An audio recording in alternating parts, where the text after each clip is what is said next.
Pembangunan infrastruktur asas dan kompleks kastam, imigresen dan kuarantin CIQ di sempadan Sabah, Sarawak dan Republik Indonesia bakal dilaksana. Itu antara perkembangan dari Bumi Kenyalang petang ini. Silakan Fazril, Hisham Afendi. Baik, terima kasih Sahi.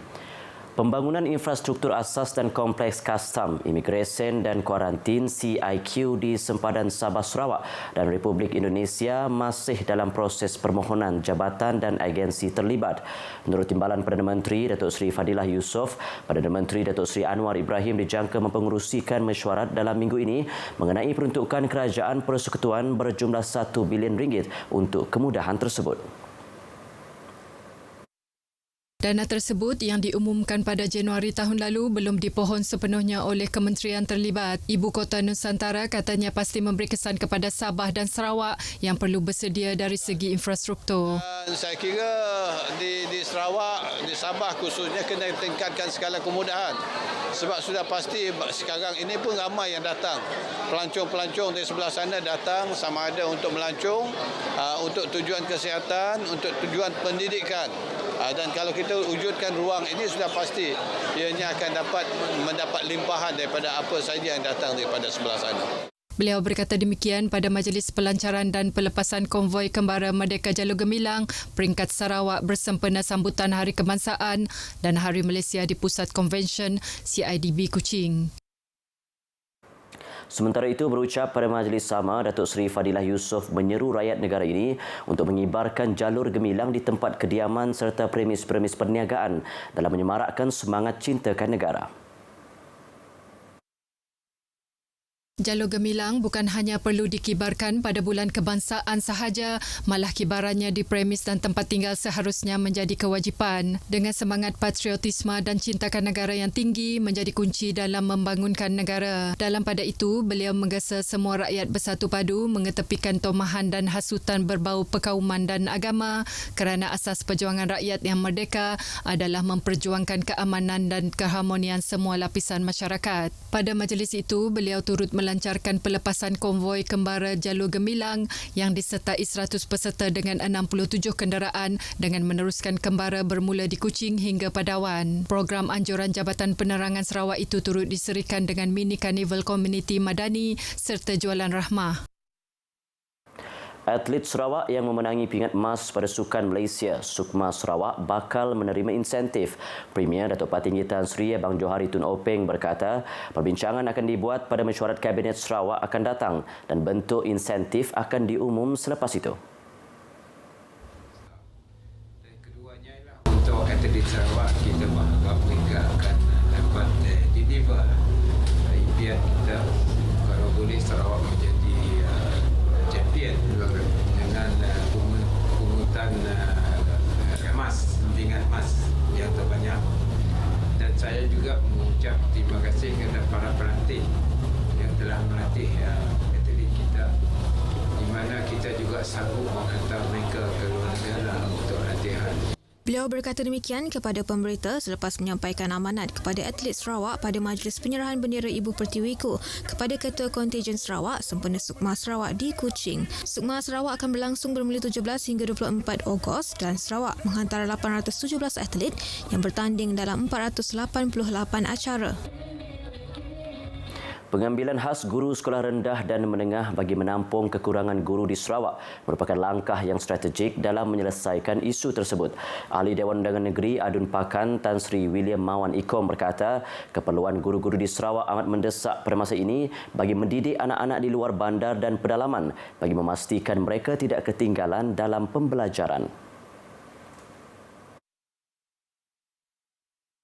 Contribute towards this school in the rural areas in which you can play a part in the development of those students and the rural schools and all this.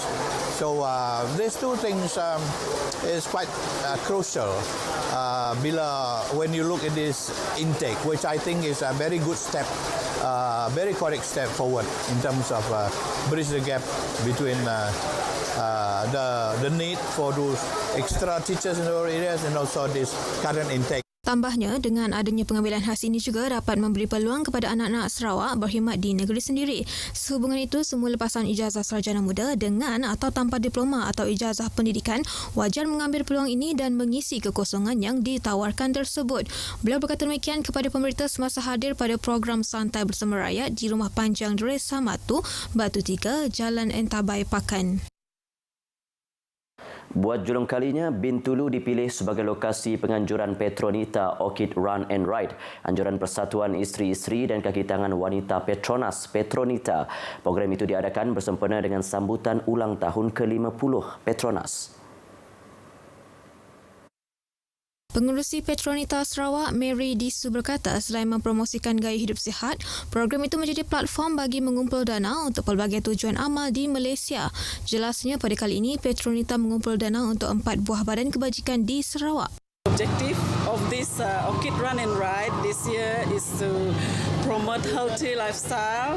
Not only that, we also want to raise fund to be channeled to the 4 beneficiaries that we have decided to give the proceed to. So the beneficiaries that will receive all the proceed from this run are Special Care Nursery Ward, Bintulu Hospital, National Cancer Society Malaysia, Sarawak branch, Sarawak Thalassemia Society and Kidney Association of Sarawak. Beliau berkata demikian kepada pemberita selepas majlis pelepasan Petronita Orchid Run and Ride di sebuah pusat berbelah di Bintulu. Sementara itu, pasangan suami isteri Sofian Sepawi dan Nurlia Bujang antara peserta yang tidak melepaskan peluang untuk menyertai program itu pada kali ini. Buat kali ini memang first time lah sebab ada invitation dari Petronas. So rasa happy lah sebab dapat menyerahkan silaturahim antara Petronas dan Sarawak Energy. Kami rasa happy lah kami dapat menghabiskan fun run pagi tu. Anjuran sidak Petronita, Petronas dan semangat dah pagi tu.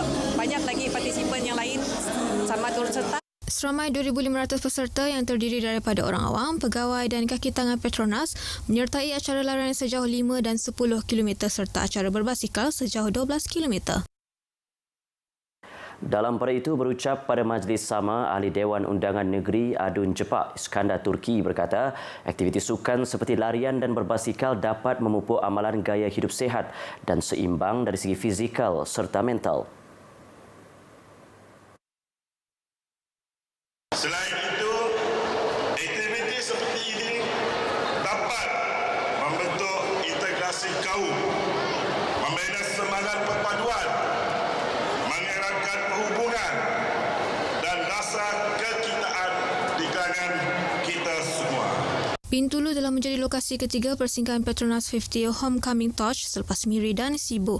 Obor tersebut akan meneruskan perjalanan ke Sri Aman sebelum berakhir di Kuching. Seramai 39 individu berusia 23 hingga 52 tahun ditangkap atas pelbagai kesalahan melibatkan dadah dalam operasi khas daerah lawas yang dijalankan Jabatan Siasatan Jenayah Narkotik Sarawak pada 28 Julai sehingga 1 Ogos. Pesuruhjaya Polis Sarawak Datuk Manca Atta dalam kenyataan medianya memberitahu mereka yang ditahan terdiri daripada 36 lelaki dan 3 perempuan. Beliau mendedahkan 31 individu dikesan sebagai penagih, 2 tokan dadah dan 6 individu lain didapati melakukan lain-lain kesalahan. 31 daripada 39 individu yang ditangkap ditahan di bawah Seksyen 15-1-A Akta Dadah Berbahaya 1952. Dalam operasi itu juga sebanyak 88.75 gram syabu, 3.7 gram ganja dan 0.64 gram dadah ketamin dianggarkan bernilai RM10,000 berjaya dirampas. Operasi tapis khas daerah lawas melibatkan pemeriksaan 7 buah kampung, 2 kawasan perumahan dan 2 kawasan awam. Datuk Manca mendedahkan Polis Sarawak telah melaksanakan 6,673 tangkapan termasuk 338 tokan dadah bagi tempoh 1 Januari sehingga 31 Julai. Ia termasuk rampasan pelbagai jenis dadah bernilai lebih RM12.35 juta dan menyita harta disyaki hasil pengedaran dadah bernilai lebih RM3.2 juta. Perkongsian itu tadi mengakhiri berita dari Sarawak. Malaysia Madani Jiwa Merdeka. Kembali bersama Sahi untuk perkembangan berita selanjutnya.